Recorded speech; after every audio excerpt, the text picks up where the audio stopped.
제가 좋아하는 구조를 중심으로 선생님들과 얘기 나누고 싶은 포인트를 가져가는데요. 오늘은 제 사장, 제목이 자유, 문화, 사유재산 이렇게 되어 있습니다.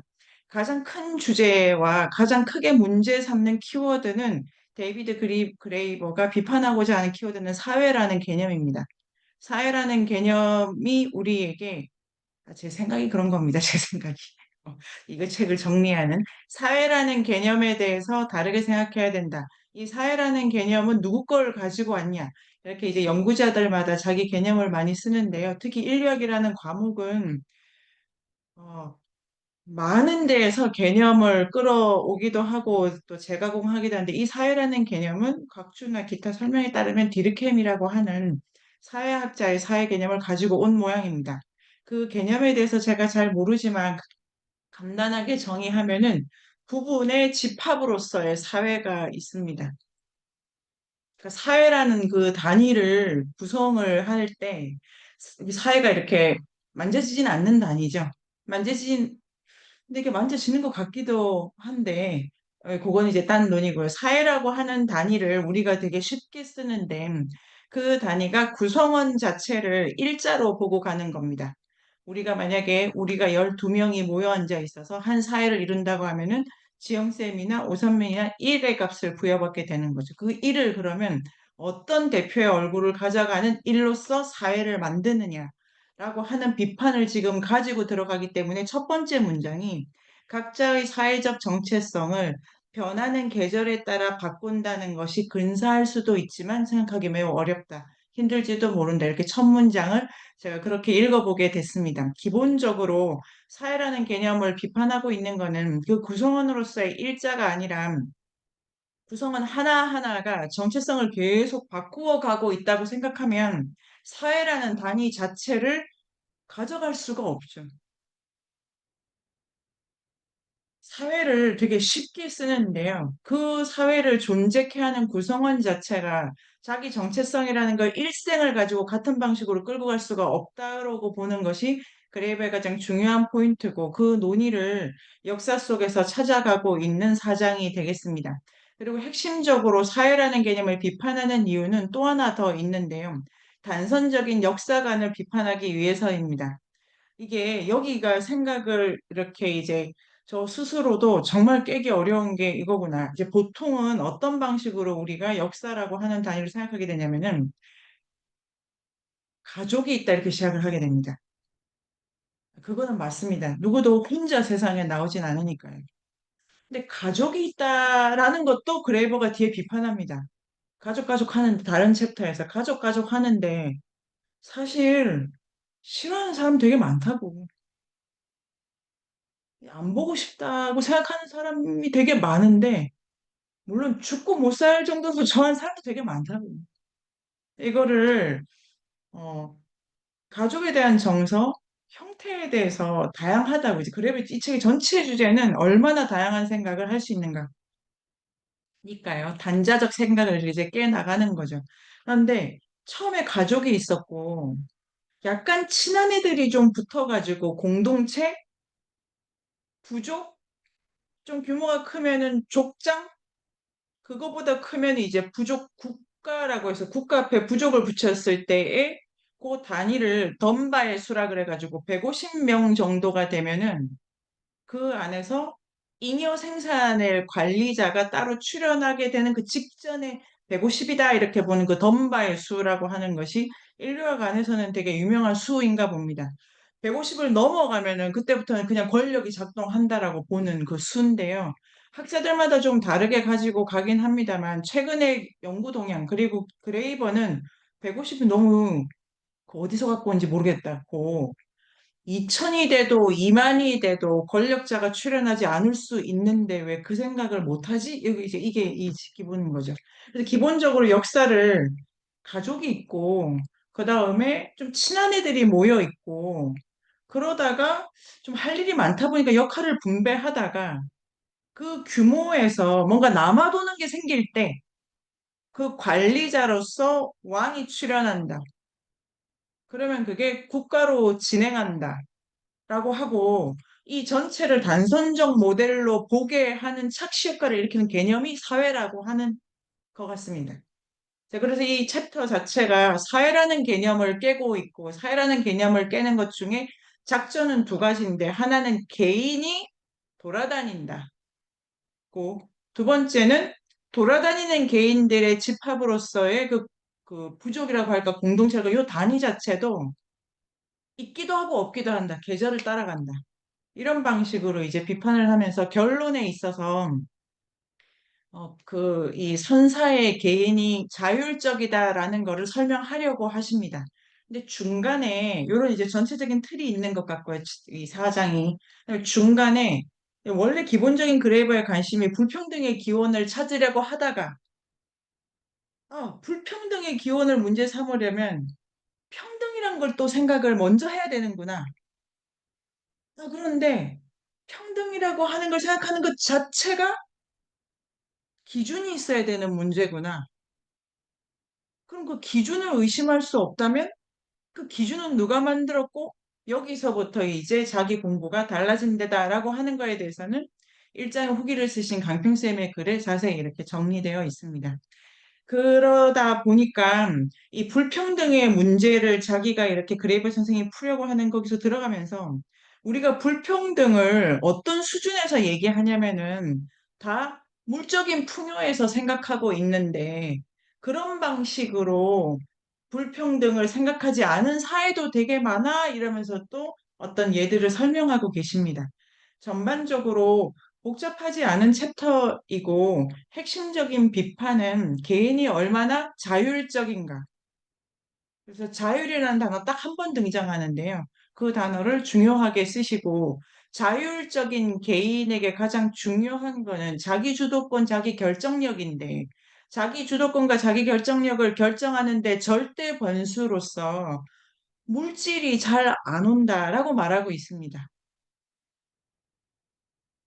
돈이 있어야 뭐가 된다라고 하는 생각을 한 인류가 뭐 퍼센트로 따지면 그렇게 안 많을 텐데라고 하는 데에서 이렇게 얘기를 하고 그러다 보니까 이 사장의 끝에 가면은 사유재산이라고 할지 잉여라고 할지 물적인 조건에 대한 감수성을 좀 다르게 가져가 볼 관념 하나로 사유재산 문제의 선사적 버전을 가지고 옵니다. 마지막에 이제 아주 재밌는 부분이죠.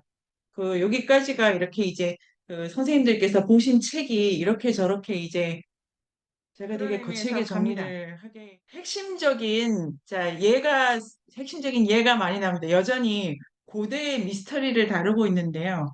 아메리카에 가면 루이지애나 주에 전 못 가봤습니다만 루이지애나 주에 가난한 포인트라고 하는 게 이제 선사유적 연구에 많이 나오는데 어떤 지점 이런데 가난한 지점이라는 유적지가 있다.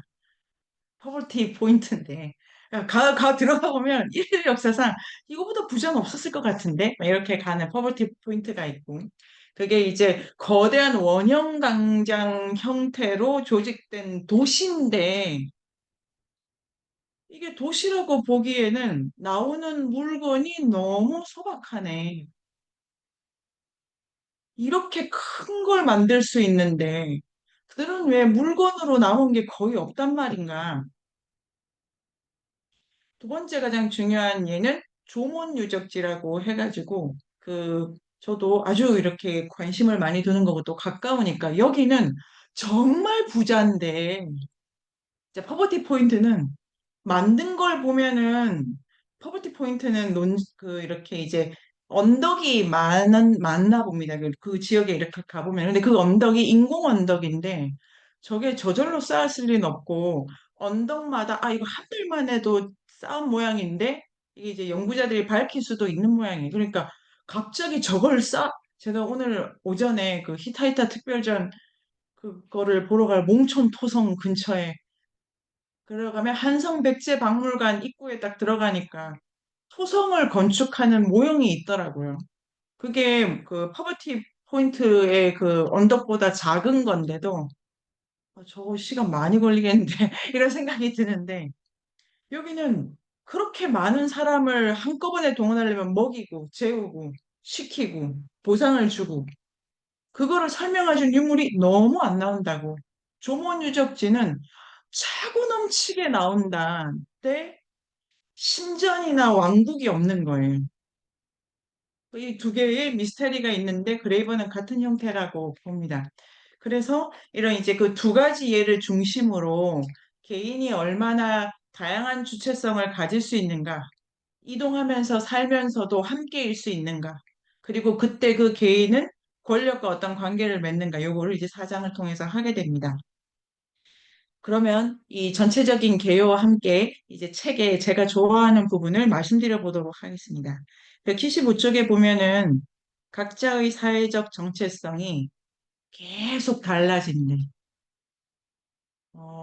여름이 다르고 겨울이 다르고 그 다음에 내 킴은 여기 좀 살다가 아침에 눈 뜨면 그냥 어디 가고 없는 거예요. 그 다음에 같이 우리를 막 이렇게 지도한다고 하는 수장이 마음에 안 들면 걔 놔두고 밤에 다른 애들이다 짐 싸서 가.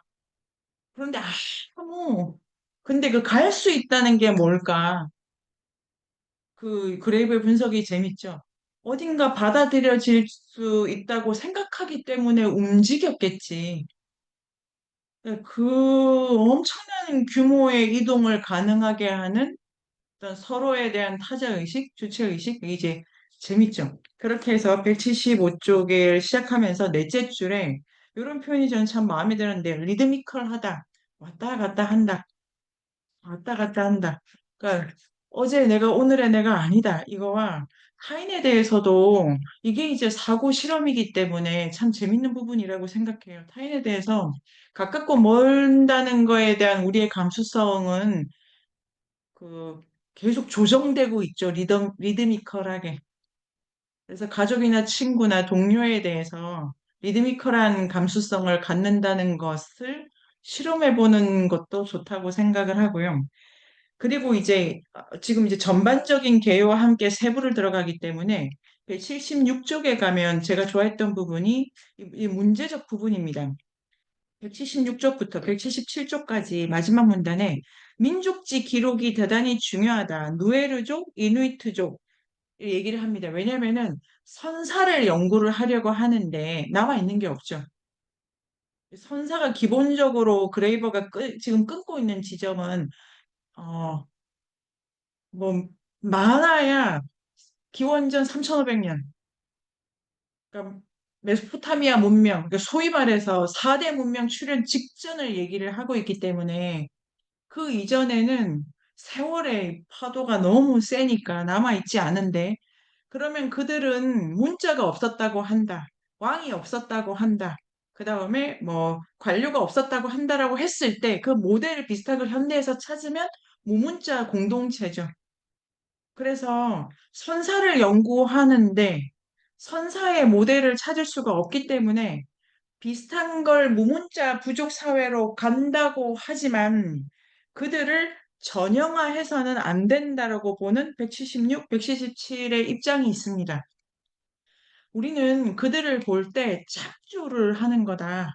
이 앞에서부터 계속 얘기하는 것처럼 누구도 정답을 알 수가 없기 때문에 그렇다면 우리는 얼마나 많은 인류가 했던 사고의 양태를 많이 확보하는 게 중요하다는 방식으로 내가 이 사람들 데리고 오는 거지.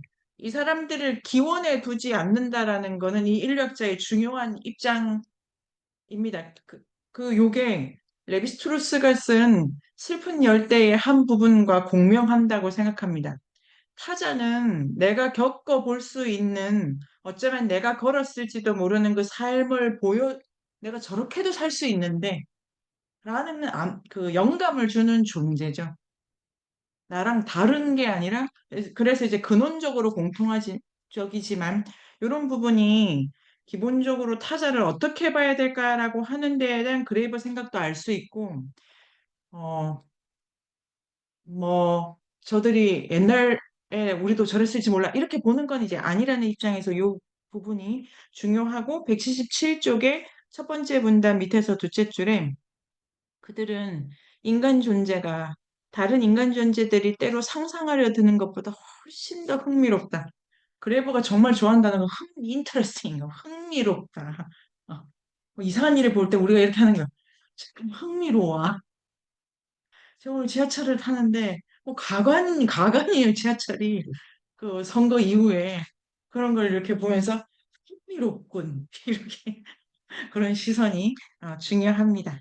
자, 그래서 넘어가면은 이제 이 얼마나 선사가 이동 범위가 대단하다의 예를 드는 것이 177요 챕터입니다.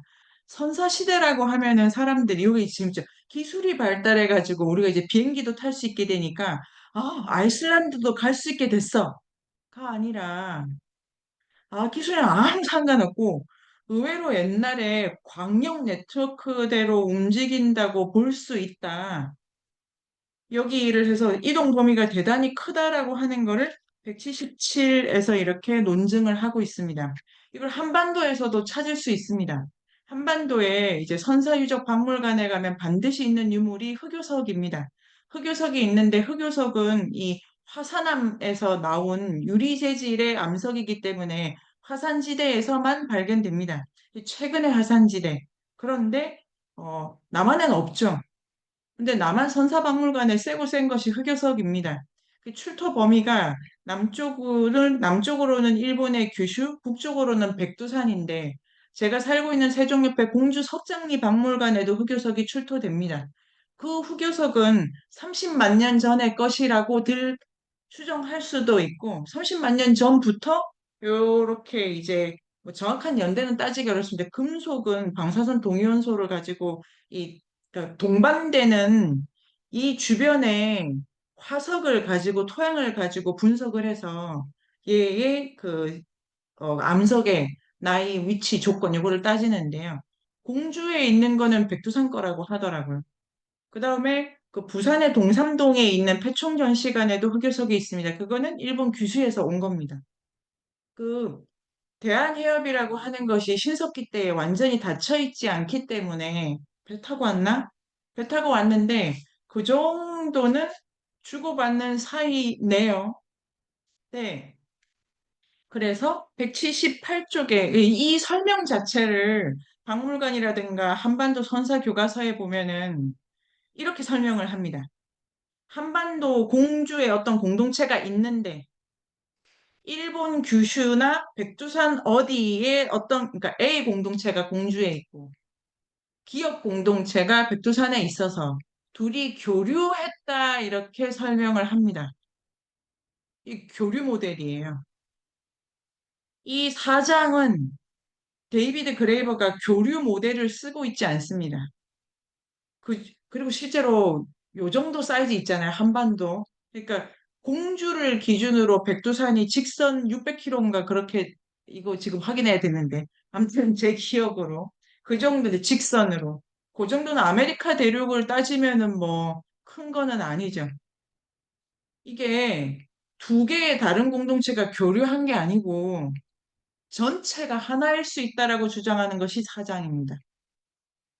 그래서 피버티 포인트라고 하는 그 파버티 포인트 어떻게 읽어야 될지 파버티 포인트라고 하는 거기가 교류라고 볼 수 없다라고 정확하게 데이비드 그레이버가 반대하고 있기 때문에 엄청난 범위가 한 문화권이다라고 보고 있습니다.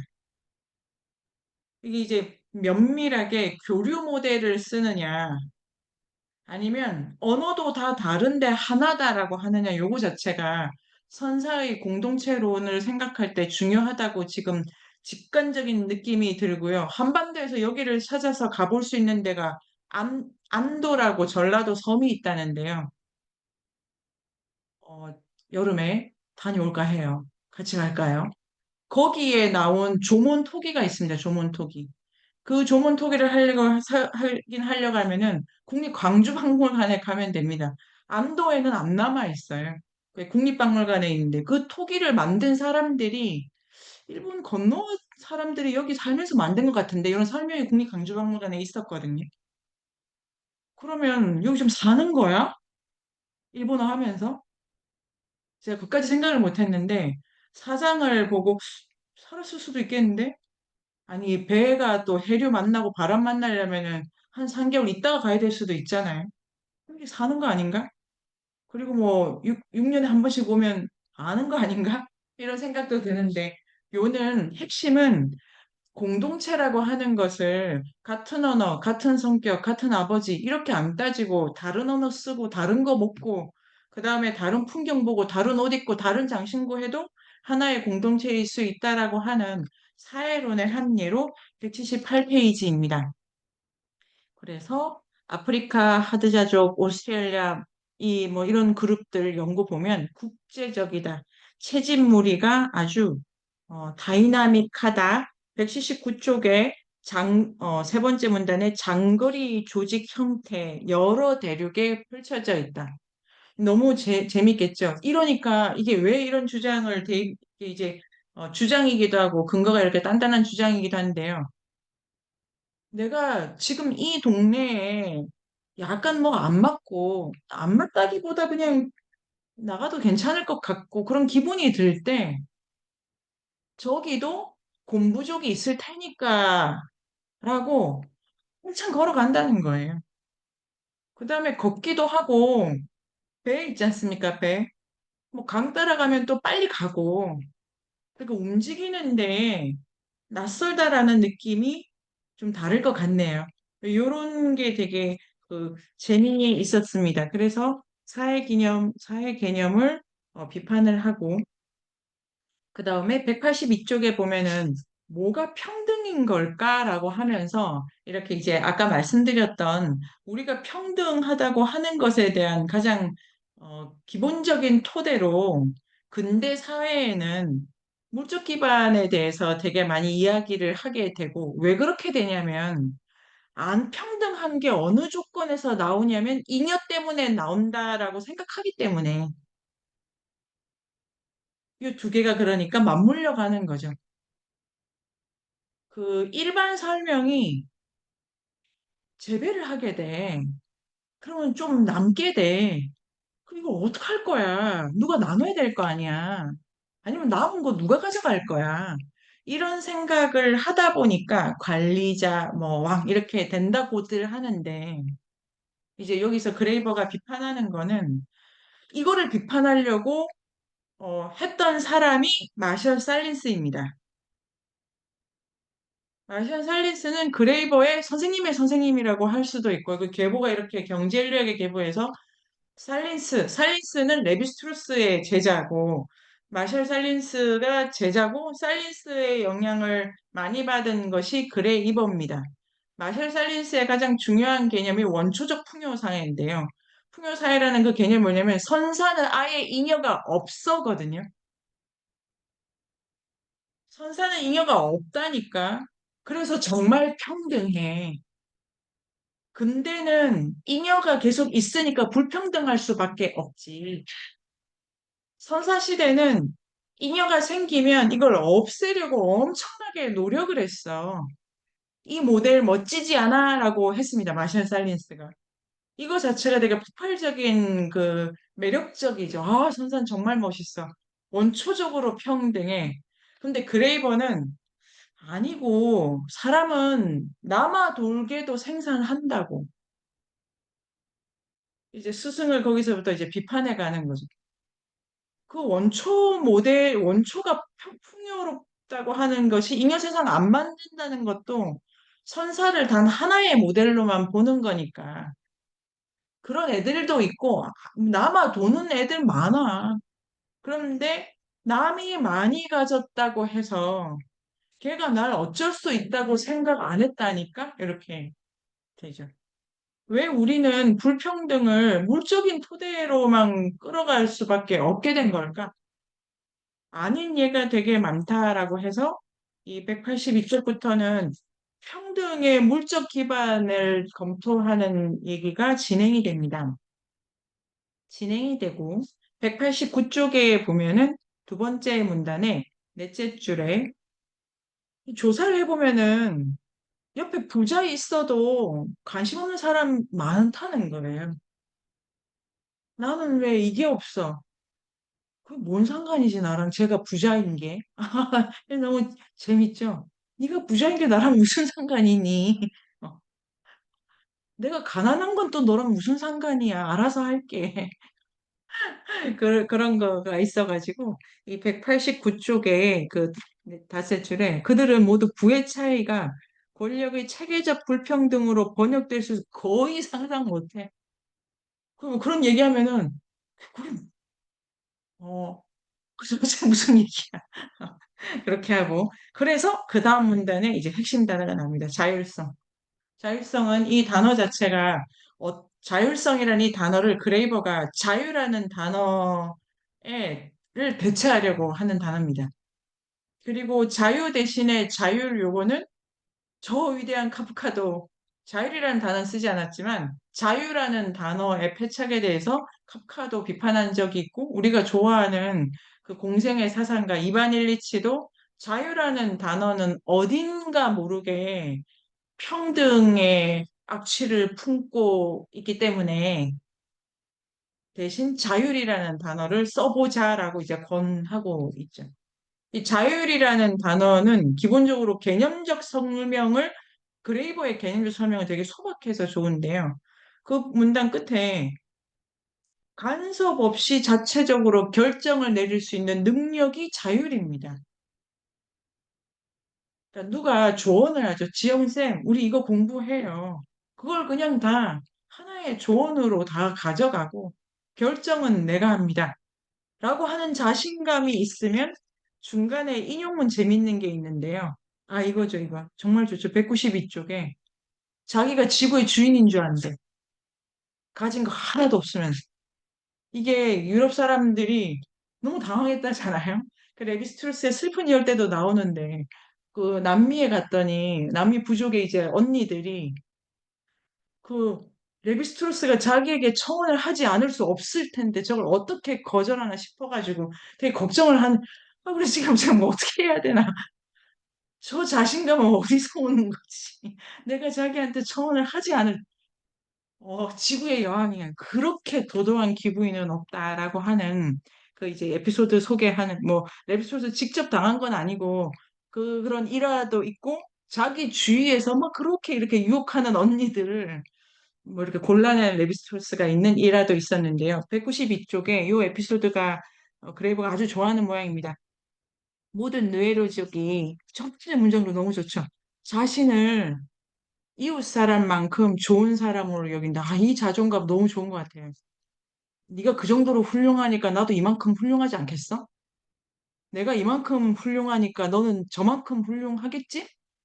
이렇게 바라보는 게 이 자율의 느낌을 정의를 가지고 연습하기보다는 그냥 우리가 오늘 하루, 내일 하루에서 찾아보면 되게 좋을 것 같아요.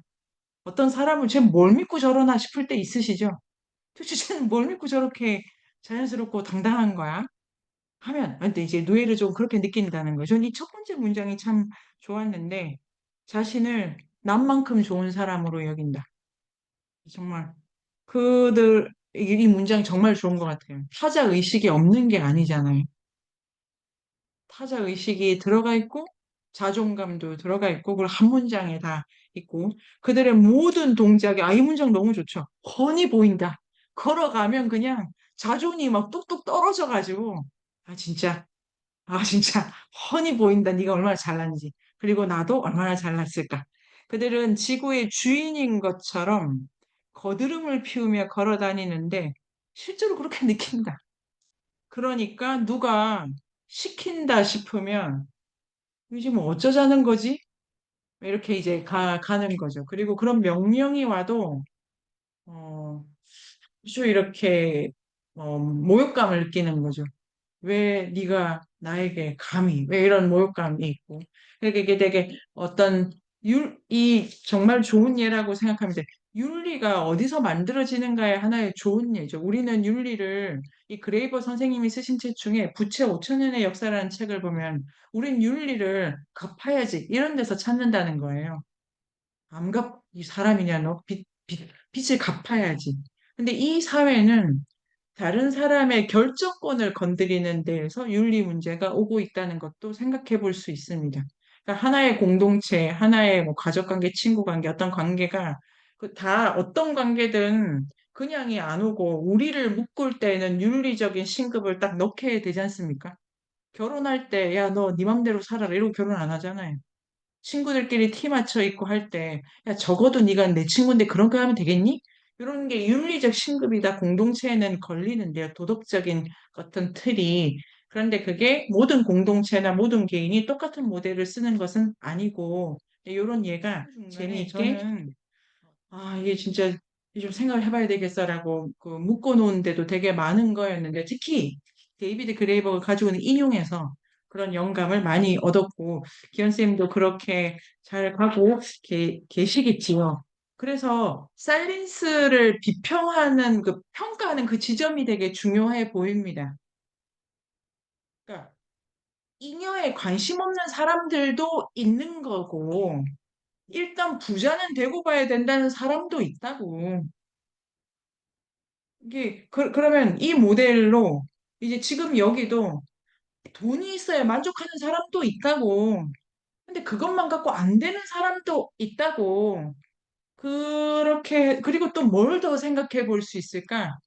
자존과 자율의 만족감과 자기 결정권의 근거를 어디에 두는 거에 그 어디에 얼마나 많은 어디들이 있는가를 생각해 보면 어때? 이 진짜로 상상력의 문제죠.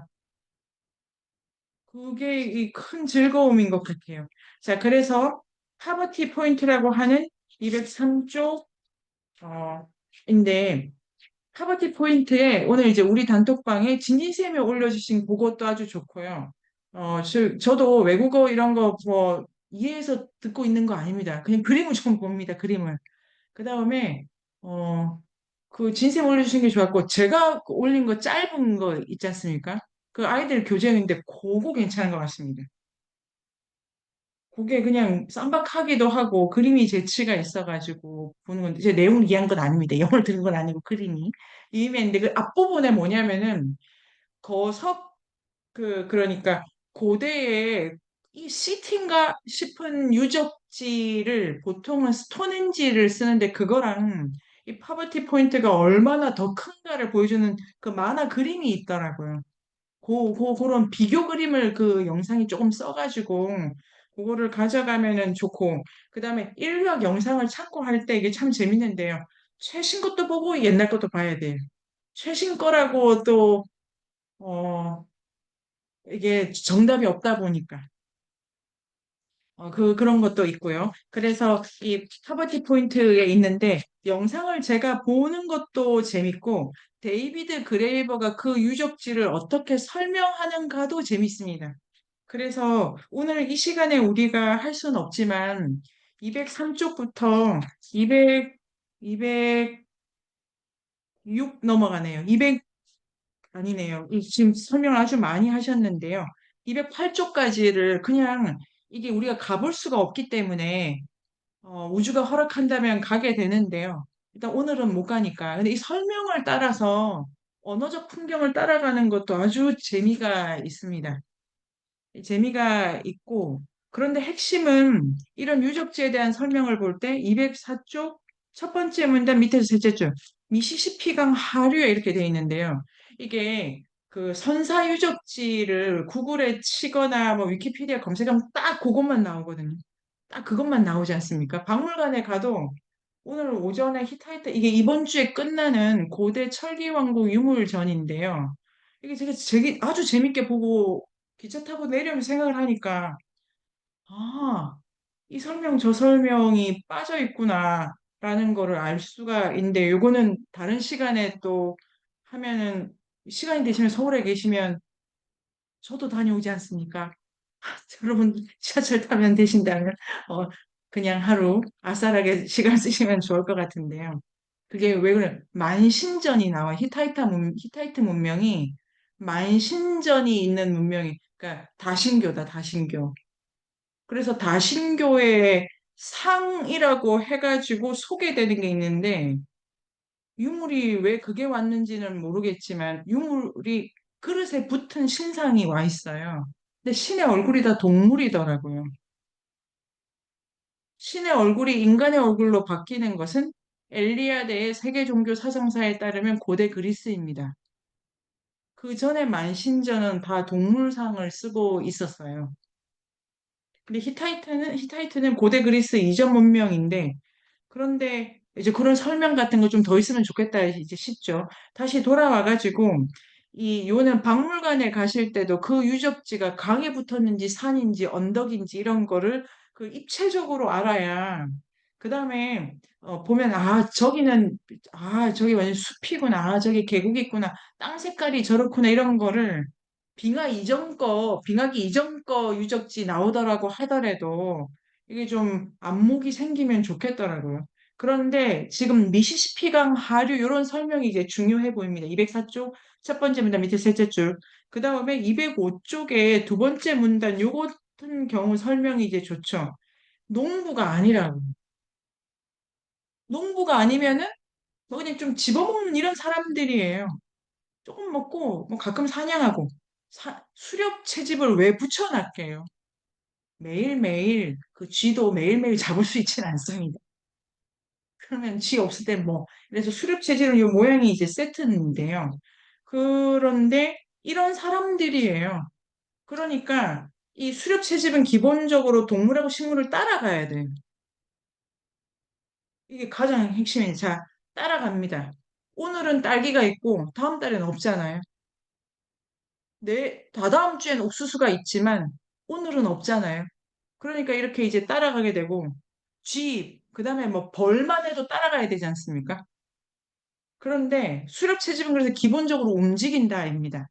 이게 이제 인류학자들이 지금 최소 움직이는 키로수, 최소 움직이는 그 덤바의 수처럼 수렵의 최소수, 뭐 이런 거 이제 정말 그런 거 연구하려면 세월이 얼마나 잘 갈까요? 한 20년 가가지고 숫자 3개 알고 이런 거 아니? 어, 끔찍하달까? 아마 그런 낭비를 제가 견딜 수 있을지 모르겠는데 오늘도 히타이트 갔다면서 바빠 죽겠는데 내가 지금 시간을 얼마나 쓴 거야? 나중에 세종에 내리니까 3시 반이더라고. 와, 나 지금 어떡하냐. 그런데도 가야 하는 이게 뭔가 이런 낭비랄까? 이게 수렵 채집의 마인드인데요. 가서 뭐가 있을지 모르는데 가요. 너무 박물관 다니는 게 수렵 채집스러워. 너무 뭐가 있을지 모르는데 가. 근데 재배는 뭐냐면은 계획을 짜고 가기 때문에 그 가만히 있는 거예요. 자, 이게 뭐냐면은 가만히 있는 애들이니까 이런 거 필요하겠지. 내일도 있고 모레도 있고 친구 있으면 더 좋고 내 새끼도 있고 아버지도 있었고 근데 움직이는 애들이 큰 게 왜 필요해? 요 미스테리죠. 그 조문도 마찬가지입니다. 조문은 뭐냐면은 집을 짓고 그 다음에 이제 무덤도 있고 공동묘지도 있고 그 조문 유적지라고 하는 게 이 책에 따르면은 14,000년 기원전 14,000년 전부터 기원전 300년 이렇게 끊는데요. 그러니까 1000년이에요, 1000년. 1000년을 특정한 장소에 사람들이 계속 집을 짓고 허물고 하거든요. 근데 1000년 동안 재배를 할 생각을 거의 못해요. 재배도 우리 기현쌤이 텃밭 좀 읽은 이런 규모를 재배라고 하는 건 그건 약간 가든 재배가 되려면은 어, 그 밭을 완전히 단종화 시켜야 돼서 이게 다 어떤 법칙이 걸려 있더라고요. 인류학자들이 보기에. 근데 그 조문도 별로, 그러니까 뭐 불 좀 태우고 갈대 좀 태우고 이런 거지. 이 씨앗을 심고 내년에도 그걸 보고 아 그러니까 계산하고 이렇게 안 했는데 천년을 요런 거. 그러니까 그 거대한 유물을 만든다는 거는 자리 깔고 앉는 사람의 생각인데 뭐지? 이런 거고 그레이버의 결론은 그러면 왜 안 되는 거야? 그 결론이 너무 소박하죠. 수렵 채집하는데 신전 지으면 안 돼? 돌아다니다가 가끔은 큰 것도 지금 이게 지금 여기서 논리가 그래 그럴 수 있잖아. 여러분도 그러시죠?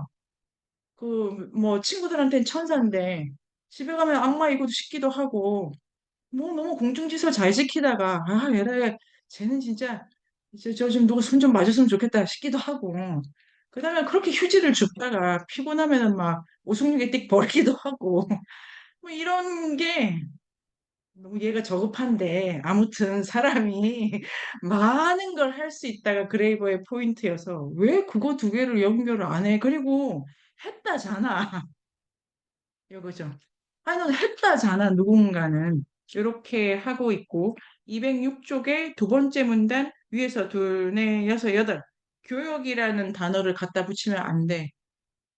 교육은 뭐냐면은 교육이 이게 이거 자체를 보려면 데이비드 그레이브의 부채 5천년 그 책을 가지고 또 재밌게 세미나를 할 수 있겠네. 교육은 뭐냐면은 기본적으로 교육에 대한 일반 교과서 상식이 남는 거 주고받는 거잖아요. 잉여 아니라고 그 말을 해야 되기 때문에 교육과 상관이 없다. 뭐가 남아 도는 애들끼리 와가지고 주고받으려고 하는 것도 아니다. 그런데 뭔가 하긴 한 것 같아, 아무래도. 그게 뭐냐면은 무형의 지식이다. 를 갑니다. 207조. 어쨌든 모인 거야. 여기저기 흩어져 있다가 어떤 계절에 모여서 물건을 주고받지 않은데 왜 모였을까? 아, 그때 가야 돼. 600km가 됐든 800km가 됐든 가야 돼. 가가지고 노래를 좀 들어야 돼. 최신 최신 이 노래를 좀 업그레이드를 해야 된다니까? 아, 이게, 아니, 그게 왜 그러면 안 되는 거야? 그 다음에 걔가 뭐 입고 나타나는지 한번 봐야 돼. 이게 지금, 이게 뭐냐면은 이렇게 해마다 전 세계적으로 열리는 무슨 락 페스티벌 같은 거야. 신곡 업그레이드 하고, 아, 뭐 이렇게 최신 동향과 최신 구세의 트렌드와 이런 걸 이렇게 하고, 그럼 그거보다 그게 중요하지, 그럼. 이러고 모였다가 가서 이렇게 하고, 그 다음에 엄청난 범위에서 이 사람들이 교역이 아니고 공동체인 것은 207쪽의 두 번째 문단에, 어, 두 번째 문단 중간에, 두 번째 문단 둘에서 일곱. 놀랄 만한 균이란 기하적 원리. 이게 되게 뜨문뜨문 이어지는 어떤 공동의 원형 경기장, 어떤 공동의 그 페스티벌 하는 자리가 있을 것 같은데, 그게 지어지는 방식이 대단히 계산적이고 비슷한 것 같다. 같은 공식 써서 지은 것 같다. 이렇게 돼 있습니다. 그렇게 하고 놀랍다. 그 다음에 수렵 채집인으로 이제 210페이지 조문이라고 해서 선생님들 휴가 이렇게 가시게 될 기회가 있으면 아오모리 이하테현에 같이 갈 수 있으면 제일 좋고요. 혼자 가더라도 다녀오셔서 그 지식을 나눠주십시오. 여기가 조몬이라고 하는 데인데요. 조몬 유적지도 다 수렵 채집인이 만들었다. 211쪽에 근데 조몬은 이게 좀 더 조사를 해보면요. 되게 다양하대요. 유적지마다 먹은 게, 아, 연어 집중, 아, 도토리 집중. 거기서 거기가 아니고 매우 구체적으로 다양하다. 이런데 뭘로 이들을 조몬이라고 뭐냐면 그 토기로 묻습니다. 토기의 패턴 자체는 되게 일관되어 있는데요. 그 토기가 조몬 토기라고 구글에 치시면은 깜짝 놀랄 만한 토기가 나오는데요. 그 토기가 예를 들면 흙으로 굽는데 불꽃무늬 이런 게 나오거든요. 불을 얼마나 잘 다루길래 불을 불을 불을 잘 다루는 게 얼마나 힘드냐면 빗살무늬 보면 알 수 있는데요. 그 동시대에 전 세계에서 그 정도 무늬를 구워낼 수 있는 건 조몬밖에 없어서 지금 조몬 유적지와 조몬 토기는 일본이 얼마나 훌륭한가를 설명하는 방식으로 되게 국가화되고 있대요. 근데 원래 조몬이라는 이 단어는 반국가성을 상징합니다. 왕이 없다.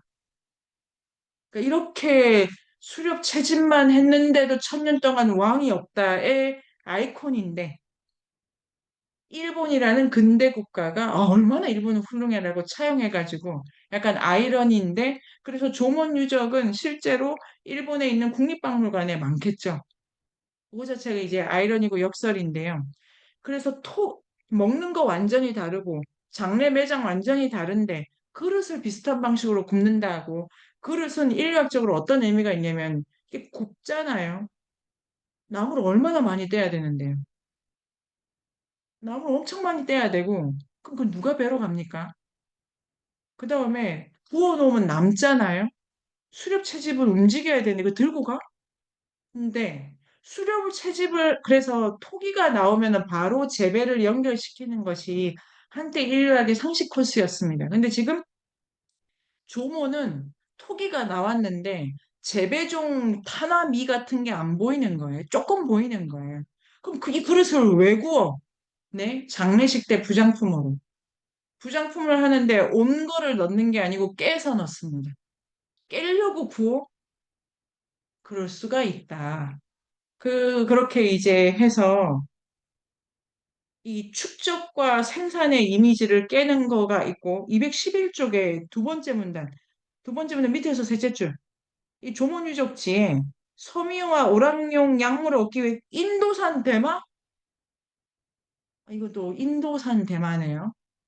그러니까 이런 게 아마 이렇게 건너와서 정착한 걸 수도 있는데, 요는 뭐냐면은 선사에 재배를 할라치면 했고, 수입 할라치면 다 가지고 왔고, 그리고 이럴 수 있지 않습니까? 그냥 집에 가서 심어볼까?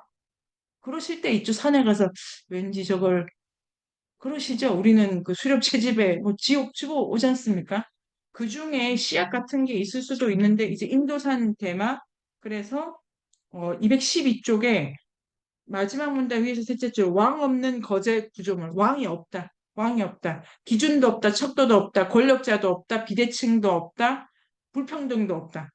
왕이 있으면 불평등이 있으면 여기가 척도이기 때문에 그래서 이 주장이 어떻게 살아남았느냐라고 해서 비판을 하고 216쪽에 216쪽에 그 216쪽 두 번째 문단을 제가 매우 중요하다고 생각을 했는데요. 이 오늘 시간 끝나고 한 번만 읽어봐 주십시오. 제가 여기를 선생님들과 같이 읽어보고 싶었습니다. 그래서 채집인에 대해서 생각을 좀 다양하게 열자 이러고 마지막 문제로 돌아가 보겠습니다. 마지막을 가려면은 도대체 잉여 생산에 대한 상식, 그 다음에 평등을 왜 물적 토대에서만 찾는 걸까? 이런 걸 비판하면서 마지막에 재산에 사유재산이라는 개념이 들어가 있다. 자, 잉여가 문제다라는 것 자체가 아니 남아도는 걸 우리 12명이 이렇게 저렇게 쓰면 되잖아. 근데 잉여가 문제다라고 하는 거는 잉여를 어떻게 분배할까라고 하는 말은 잉여가 12명한테 어떻게 가야 된다라는 생각이기 때문에 잉여라는 단어를 불평등과 연결시킬 때 반드시 고려해야 될 그 키워드가 사유재산이라는 키워드입니다. 그래서 사유재산이라는 생각을 어떻게 해야 될까라고 뒤에 더 많이 나올 텐데요. 여기서는 일단 사유재산이라고 하는 그 개념만 좀 보고 가자 해서 이 챕터 끝에 있습니다. 그게 뭐냐면은 사유재산은 뭐냐면 건드리지 마. 처분권이죠, 처분권. 이 어쨌든 내가 알아서 할게. 너는 못 건드려. 넌 안 돼. 내가 건드리는 거야. 그래서 이 처분권인데 처분권과 관련해 가지고 선사에서 찾아본다면 언니 처분권은 뭐냐면 또 배타적 소유권이에요. 너는 건드리지 마니까. 그래서 선사 모델에서 배타적 처분권을 가진 장면이 뭐냐면 다 신성제와 관련이 있다는 거예요. 요게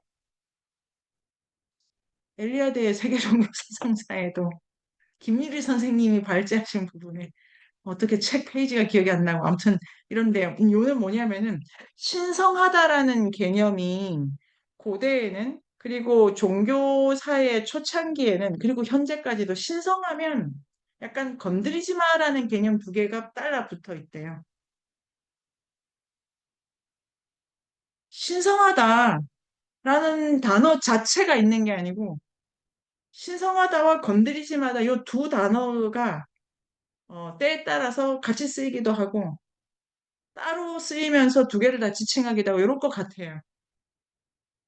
제가 좀 더 찾으면 이 얘도 있는데 정확하게 어휘적으로. 그런데 그레이버의 이 설명 자체는 신성할 경우에 건드리지 마라 이렇게 되어 있다고 합니다. 그리고 그러면 신성한 걸 누구는 다룰 수 있어야 되잖아요. 다룰 때 그는 232 공포, 고문, 절개를 거쳐야만 다루게 한다 이렇게 돼 있어요. 이게 아주 메타포적으로 이해하기가 좋죠. 사유재산이라고 하는 거는 선사시대에는 신성한 것에 대해서만 배타적으로 그 집단이 가지고 가는 문제였고, 그 집단이 공통적으로 그 신성함을 가져가기 위해서는 배제라고 하는 요 문턱을 넘기 위해서 그러니까 공통적으로 그 신성함을 다른 공동체는 못 갖고 우리만 갖게 하려고 구성원 한 사람 한 사람 한 사람에게 특정한 신체 조작수를 넣었어요. 그게 통가을에다고 통가을에 때 반드시 몸에 금을 그어.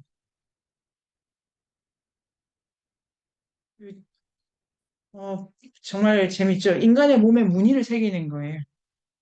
무늬를 왜 거기다 새길까? 주로 성기에 새기죠. 이 생산을 관리하는 겁니다, 생산을. 그런 거에 대해서, 그래서 할례, 뭐, 요도절제 이런 거고, 그런 것이 지금은 우리랑 완전히 신체관이 다르기 때문에, 그리고 이게 메타포인데, 사유재산이라고 하는 거, 이거 좋다. 배타적으로 어떤 것에 대해서 권리를 갖고 싶으면, 네가 그것과 어떤 방식으로 관계를 맺어야 된다는 거에 하는 예입니다. 판단하고 싶고 자, 그래서 그래서 제 그렇기 때문에 못하고 그래서 그런 이 꽉 막힌 그런 생각들 있잖아요. 그래서 저도 말은 이렇게 하는데 오늘도 막 너무 이제 퇴근 후 인문학인 그 인류학인데요. 퇴근 전에 너무 시달려가지고 오면서 원래는 그럼에도 불구하고 직장을 다니니까 이런 것도 좀 공부할 수 있어서 너무 좋아 이렇게 생각했지만 이렇게 꼭 하는 게 그게 맞는 건가? 쫄리터를 까야 되나? 이런 생각이 잠깐 들고, 그러니까 그걸 뭐 택일은 아닌데요. 그냥 오늘 이제 나오는 자율성에 대해서 생각을 좀 많이 해보게 됐어요. 그 키워드로 아주 좋은 것 같아요. 그 자율이라고 하는 이 단어가 어떤 단어인지를 계속 이렇게 그 생각해 보게 되는데 자율이 혼자 하는 것도 아니고 그레이버가 주신 예에 따르면은 좀 누구랑 같이 가기는 하는 것 같아요. 근데 그게 좀 이끌리면서 가는 느낌도 좀 있고 그리고 뒤에 이제 뭐 다양한 예가 나오는데요. 그 캘리포니아 거기 채집맨이랑 그러니까 아니 똑같이 채집하는 애들 아니야. 근데 채집하는 애들 중에 사나운 애가 있고 온순한 애가 있고 아니 채집을 하면서 노예 부리는 애가 있고 평등한 애가 있고 아니 되게 다양해. 다니까 그 정인철 선생님이 이렇게 딱 이렇게 보신 그 고착이라는 단어를 선생님이 이렇게 확실하게 보신 바로 그 단어가 그레이버가 이제 싸우는 단어 같아요. 이렇게 생각해보고 또 다른 선생님들은 어떤 생각이 드십니까? 네요. 네네. 일단 그 인류학 공부를 하면 항상 느끼지만 어떤 그냥 흔하게 쓰는 단어들에 대해서 이게 무슨 뭘 의미하는지 생각해 볼 수 있어서 그건 진짜 재밌는 것 같아요. 일단 질문은 아까 그 사유재산과 그리고 고대의 어떤 신성한 물건 이런 거가 배타적 소유권이 이렇게 배타적 소유권 이런 것도 연결되면서 건드리지 마! 막 이렇다고 했는데 근데 왜 그 당시에는 신성한 것들은 다 건드리면 안 되고 배타적 소유권이 주장될 수 있었던 거지? 그러니까 그냥 또 다르게 생각하면 신성한 거니까 모두가 공유하면 좋을 것 같은데 또 이렇게 한 명에게 이렇게 딱 신성한 절대권을 부여한 그런 모습도 좀 재밌더라고요. 그래서 근데 여기서는 뭔가 그게 뭔가 다 좀 설명이 잘 안 되고 그냥 자연스럽게 이렇게 설명이 된 것 같아서 그런 것도 좀 궁금하긴 했어요. 지영쌤이 잘 보셨는데 이 책이 아주 어떤 때는 함축적이기도 한 것 같아요. 그리고 이제 구체적이다. 그래서 이제 재밌는데요. 이 뒷부분만 가지고 그냥 어, 제가 조금 아는 거를 말씀드려도 된다면 성스러운 것이 있다라고 하는 생각이 이제 뭐 인류사에 어떤 집단이 딱 출현을 하게 되겠죠. 그런데 그, 요 단어는 쌍이 있어요. 속되다와 늘 같이 놉니다. 그리고 여기서 이제 잠깐 이 책을 벗어나는데요, 지금. 근데 일반적으로 우리가 쓰는 단어들은 다 대쌍적인 경우가 많습니다.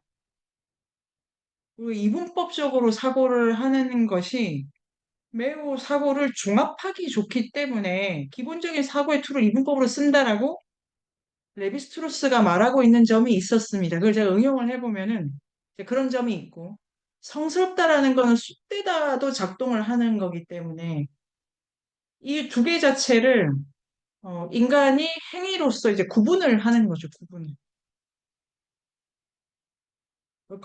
관념적으로. 그리고 물질적으로 구분을 합니다. 그런 데에서, 어, 찾아보니까 많은 이렇게 비교 종교 사가들이 미르치아 엘리아데를 포함해서 찾아보니까 성과 속 자체의 그 경계를 행위적으로 만드는 걸 정화의식 이렇게 놓더라고요. 좀 씻는다 이렇게. 절에 들어가기 전에 뭐 일본의 사찰도 이렇게 뭐 입도 씻고 뭐 손도 씻고 우리가 하지 않습니까? 그 다음에 뭐 중요한 일 있으면 우리가 이제 모욕하고 이런 것처럼. 그러니까 그거는 기본적으로 씻는 것 자체가 여기서부터 이제 또 복잡하고 재밌게 가는데요. 씻는 것 자체가 의미 있을 수도 있습니다. 씻는 거에 대한 의미가 또 그게 순환이다, 뭐 벗긴다, 뭐 다양하게 있을 수 있는 기본적으로 두 개를 구별합니다. 구별을 하는데 어, 구별을 그러면 왜 하냐 요런 거죠. 그다음에 성스러움을 어떻게 생각해야 되냐인데 요 예만 가지고 말을 해보도록 하겠습니다.